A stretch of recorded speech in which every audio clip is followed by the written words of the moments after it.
honestly don't know. I think I overdosed 3 times. One time I literally almost died. I'm not sure how I didn't. I woke up in the trunk of a car. I was in the trunk of a car for 3 days. I don't remember any of it. Man, countless nights like that. Just an empty life. Yeah. And to have it all changed because people decided to invest in you and saw potential where you didn't even see in yourself. Yeah, I mean, when I didn't even see it. Yeah. I mean, I at that point, I literally, I could only get a job at a fast food place. That's the only place I could get a job. Yeah. I dropped out of high school, never went to college. A record that's following you, keeping you from. Yep. Yeah. I never would have been able to do what I'm doing had someone not given me a chance. Yeah. Because the system doesn't seem to rehab people No, it and doesn't. help them. Yeah, the system doesn't rehab people. And the weird thing is you hear people talk about becoming institutionalized, and man, it is true. Because Yeah. I only spent 18 months inside, and it was really scary. I remember one day thinking, man, this is not so bad. I mean, it's like I got used to it. There was a pattern, there was a schedule, there was... You have food, there you have was, a bed. Yeah, and you knew things were going to happen, and you knew what to expect, and there wasn't variables, and I don't think that people are rehabilitated personally. I mean, I think it's very easy to get institutionalized, and striving for something beyond what you can do easily is a very hard thing to do. They call that E to P. There's a book called E to P. It's called going from entrepreneurial, which is what you do naturally, to purposeful, things that are outside your comfort zone. And that's what Craig gave me the chance to see in myself and to do. And I literally never would have done it outside of that. You told me one time you were in line getting ready to leave prison and be set free finally. And there was a guy standing in the hallway that made a comment to you. And yeah, he was they call him a lifer. He was in there for life. He was standing there with a mop, and he was kind of leaned up on the mop like that. And there was another lifer standing next to him, and there was a bunch of us about to leave. And he was pointing down the line. He was like, he won't be back. He's gonna die. He was going through the line doing stuff like that. And he got to me and he said, "You'll be back." And I looked at him. I said, "No, I won't." He goes, "You'll be back." Yeah. How much did that stick with you, and how much do you think that helped drive you? Scared the crap out of me, man. Yeah. I mean, I don't know. I mean, I did not want to go back, and I knew that my lifestyle was going to take me back. Yeah.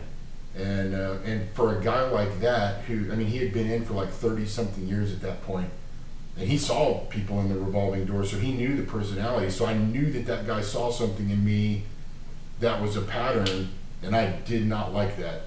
Yeah. I did not like that. So it stuck with me hard. And when I got out for about a year and a half, I went back to that life and just kind of began the cycle again. But then in 95 is when it changed. And just to kind of give people a time frame, it's been 20-something years. But in 95 is when everything changed for me. And I began a relationship with the Lord. I got custody of my daughter that same year, or about a year after. I mean, it was just crazy. Yeah. Hopping back in real estate, so you got your life back on track. Craig helped you. You got a job at the Own Group, and then you met somebody there. Yeah, and just to kind of point something out too, because people may think, well, how did he get a real estate license? It's a good question. Had it not been for Craig, I wouldn't have got my license either. Right. How did that go? Craig vouched for me. He talked to Trek, wrote a letter to him, and then the pastor that we had at the time wrote a letter as well. And I mean, had it not been for that, I had to go through so much stuff to get my real estate license. Yeah. Because it was a violent crime, and so it was just I never thought I would have got it. I mean, the whole train of how things happened is just incredible. But yeah, so I was working at the Owen Group, and my boss was Jennifer. She was the office manager. She was the slave driver of the Owen Group. Just brilliant. And she literally sat right behind me. She was doing transaction management, and I was doing listings. and we just became super good friends. We either had to become friends or hate each other because we worked back to back.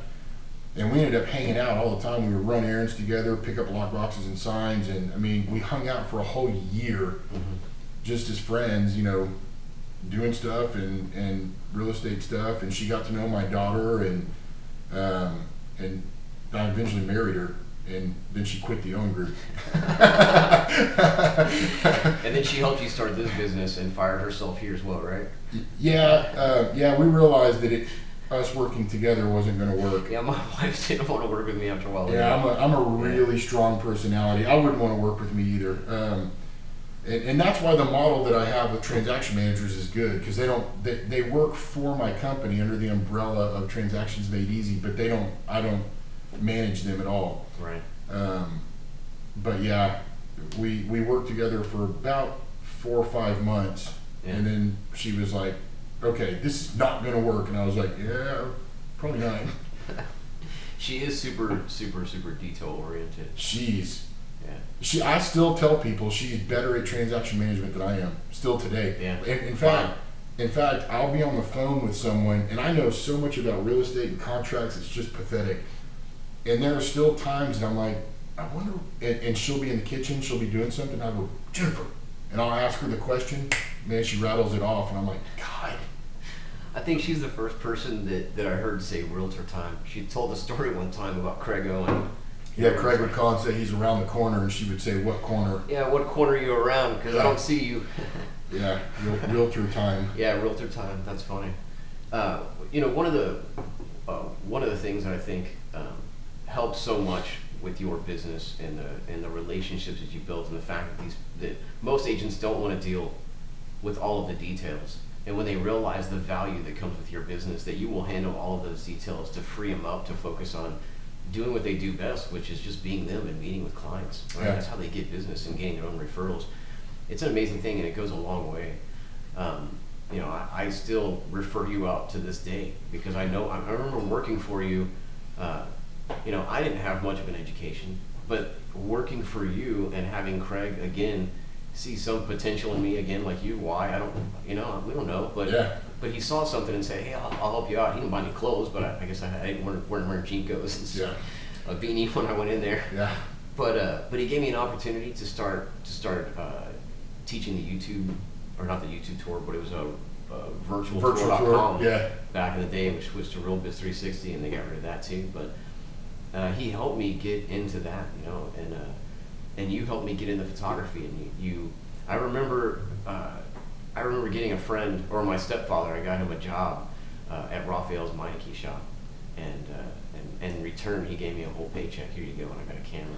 Dude, I remember I had to have a conversation. I still tell people this. I had to have a conversation with you that one day, basically firing you, but not 'cause you were doing a great job, but I just saw where your photography was going, and how it was spreading with the agents, and the kind of work that you did, and the talent you had. And I remember telling you, man, your time is really beginning to be leveraged. And you were like, well, I don't know what to do. And I was like, focus on that. Yeah. I mean, that's what it's scary to do. It's super scary. Yeah. It's a huge leap, man. Yeah.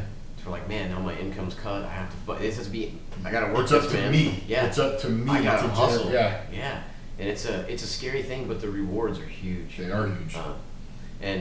Man, I can't say how grateful I am for you pouring into me the same way that Craig poured into you. Yeah. And that's one of the things that I've noticed over time is that we can either take what we've been given, the blessing, and be stingy with it and not give back, or we can find ways to give back, man, and invest into others. Yeah, dude, that's a huge thing for me. Like my daughter, she's man, I'm not gonna say how old she is because that'll date me, but she's older than 21. She's had a pretty hard life too. She's an amazing girl, super smart, and she works for me now. Yeah.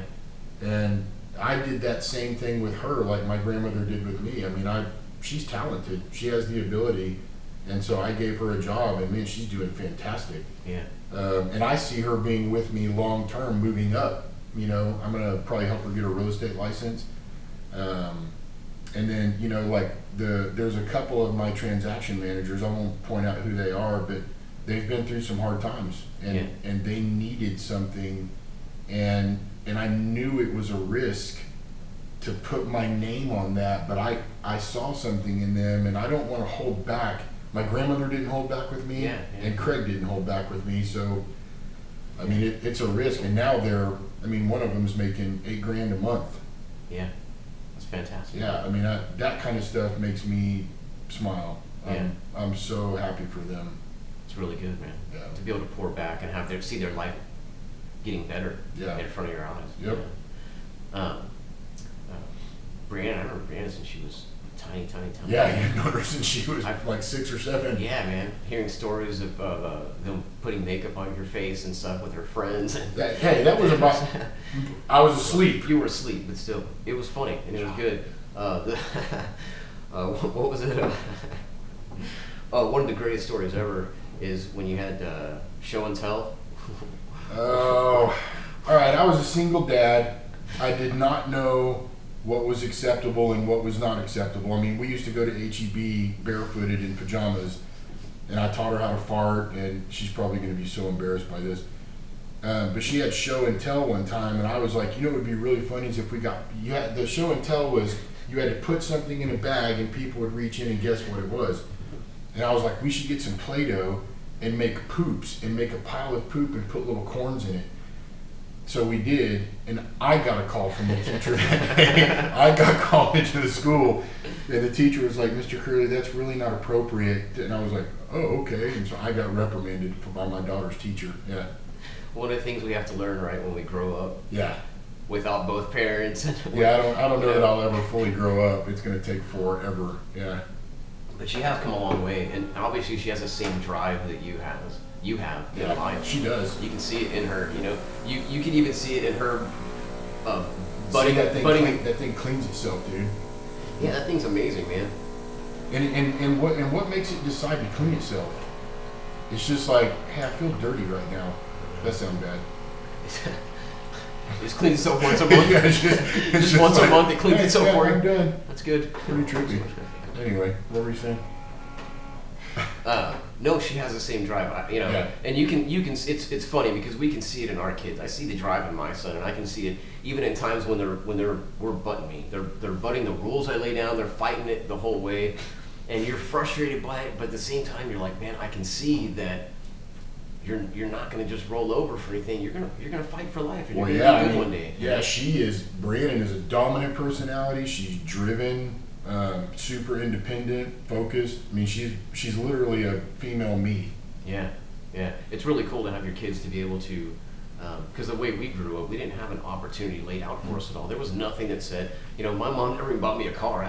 You know what I mean? Yeah. All of that was what we, and so to be able to not just grow a business so you can hoard a bunch of money, but to, man, I have something laid out for my kids. Yeah, and if legacy. I pour into them, legacy. And if they take it and are responsible, this won't have to end. They'll have this for generations. It's an amazing thing to think. Well, that's the crazy thing about my business is, by the end of next year, I'll actually be retired from contract to close, most likely. I'm going to still do a few of my agents, my top agents, but my transaction managers are going to be doing their thing, and that is building something that I can step back from, and it is going to constantly build. Right. It's never going to stop now, and my kids are going to be able to gain from that and learn from it and see it. And if they want to get into it, they can. If they don't, that's fine. They can. I'll be proud of them, whatever they do, as long as they're passionate about it. But yeah, it's. There are so many times that I sit and I actually think about you, and there's a couple other people that I think about in me who we should not be in this position. Yeah. I think about when you and I first met. No one would have, if someone would have told you and I, hey, in X amount of years, here's what you're going to be doing, here's going to be your income, here's going to be your lifestyle, we would have been like, what? Remember I was driving that freaking beat up car that ended up the bottom broke out in the parking lot and oil and everything. I had to sell my car to pay my bills one time. Yeah. So. And to have an opportunity handed and go, here you go, man. Yep. You want to change your life? Yep.